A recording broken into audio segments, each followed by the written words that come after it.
السلام علیکم۔ پرانے وقتوں کی بات ہے کہ عرب میں ایک آدمی رہتا تھا، مالدار، عزت دار، باوقار۔ اس کا نام عمرو تھا۔ وہ لوگوں کے ساتھ بہت اچھا تھا۔ کعبہ آنے والے حاجیوں کے لیے شوربے میں روٹی توڑ توڑ کر رکھ چھوڑتا، جس کو سب کھاتے اور اسے دعائیں دیتے۔ اس سے لوگوں نے اس کا نام ہاشم رکھ دیا، روٹی توڑنے والا۔ جو لوگ دوسروں کی مدد کرتے ہیں اور اخلاق کے اچھے ہوتے ہیں، انہیں دنیا اچھے ناموں سے یاد رکھتی ہے۔ ہاشم ایک دفعہ ملک کے شام گیا تو راستے میں مدینہ میں اس نے ایک خاتون سے شادی کر لی۔ کچھ دن وہاں ٹھہرا اور پھر شام چلا گیا۔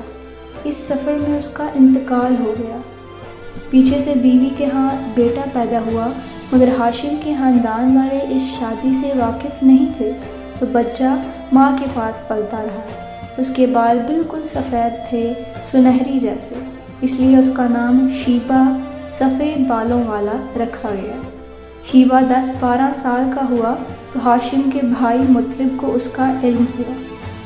مطلب کے لیے یہ ایک جذباتی دھچکا تھا۔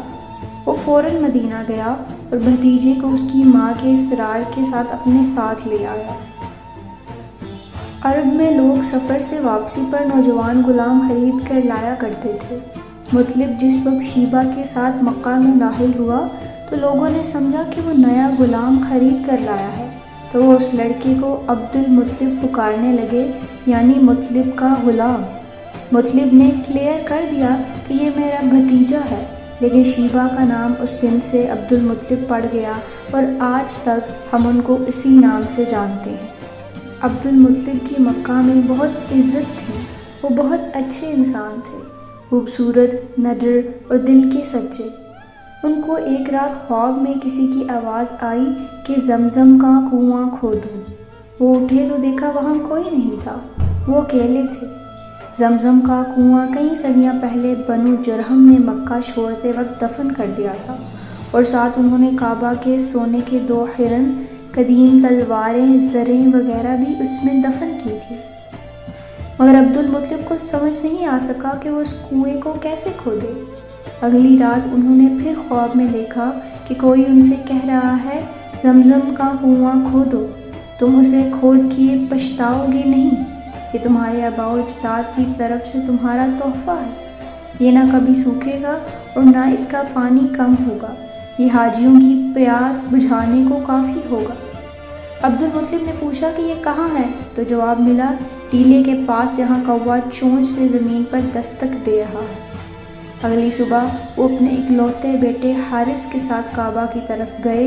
قریبی ٹیلے پہ ایک کوا اڑتا ہوا آیا اور زمین پر چونچ رگڑنے لگا۔ دونوں باپ بیٹے نے کدالیں تھامی اور اس جگہ کو کھودنے لگے۔ یوں صدیوں سے دفن کنواں دریافت ہو گیا، خزانہ بھی مل گیا، مگر لوگ اکٹھے ہونے لگے۔ انہوں نے کہا کہ اس میں ہمارا بھی حصہ ہے، مگر عبد المطلب کا کہنا تھا، یہ ہمارا ہے، اسے ہم نے ڈھونڈا ہے۔ وہ لوگ لڑائی کے لیے تیار ہو گئے۔ عبد المطلب وہاں اکیلے تھے اور ان کا ایک ہی بیٹا تھا۔ اس وقت ان کو اپنا آپ بہت کمزور لگا، اور گویا بعد میں ان کو سارا خزانہ اور کنویں میں سے حصہ مل ہی گیا، لیکن اس موقع پر انہوں نے دعا مانگی تھی کہ اگر اللہ مجھے 10 بیٹے دے تو میں ایک کو کعبے کے پاس قربان کر دوں گا۔ ان کے مرتبے کا سردار، ایک بہادر آدمی، ایک جرأت مند لیڈر، وہ صرف ایک چیز کے بلبوتے پر اس کا مقابلہ کر سکتا تھا، اپنے خاندان کی طاقت پر۔ عبد المطلب کا ایک ہی بیٹا تھا، پھر اللہ نے اس کو کئی بیٹے دیے، 10 یا شاید اس سے بھی زیادہ۔ جب وہ جوان ہوئے اور اپنے بہترین ورژن بن گئے تو عبد المطلب نے وعدہ نبھانے کا سوچا۔ وہ ہماری طرح اللہ کے لیے کم ترین نہیں دیتے تھے، بہترین دیتے تھے، سو انہوں نے قرہ نکالا اور وہ عبداللہ کی نام کا نکلا۔ مگر عبداللہ کے ماموں وغیرہ آڑے آ گئے اور کہا کہ ہم اس کو قربان نہیں ہونے دیں گے، مگر عبد المطلب وعدے کے سچے تھے۔ ایک آدمی جو اتنے برس ایک وعدے کے ساتھ جیا ہو، وہ خائن نہیں ہوتا۔ وہ ایک کاہنہ عورت کے پاس معاملہ لے گئے تو اس نے کہا کہ ایک پرچی پر عبداللہ کا نام لکھو اور دوسری پر 10 اونٹ۔ پھر قرہ نکالو۔ ایسا ہی کیا تو پھر سے عبداللہ کے نام کا نکلا۔ وہ بولی اونٹ بڑھاتے جاؤ یہاں تک کہ اللہ راضی ہو جائے۔ سو وہ لوگ اونٹوں کی تعداد بڑھاتے گئے۔ ہر دفعہ عبداللہ کا نام نکلتا، یہاں تک کہ 100 اونٹ کی پرچی ڈالی تو قرہ اونٹوں کے نام کا نکلا۔ سو عبدالمطلب نے گمان کیا کہ اللہ راضی ہے اور 100 اونٹ قربان کیے۔ عبداللہ کو بچا لیا گیا اور تب سے آج تک مسلمانوں میں ایک انسان کی دیت 100 اونٹ مقرر ہے۔ تب ہی ہمارے رسول صلی اللہ علیہ وآلہ وسلم خود کو 2 ذبیحوں کی اولاد کہتے ہیں، حضرت اسماعیل علیہ السلام اور حضرت عبداللہ، جن کو ذبح ہونے سے بچا لیا گیا تھا۔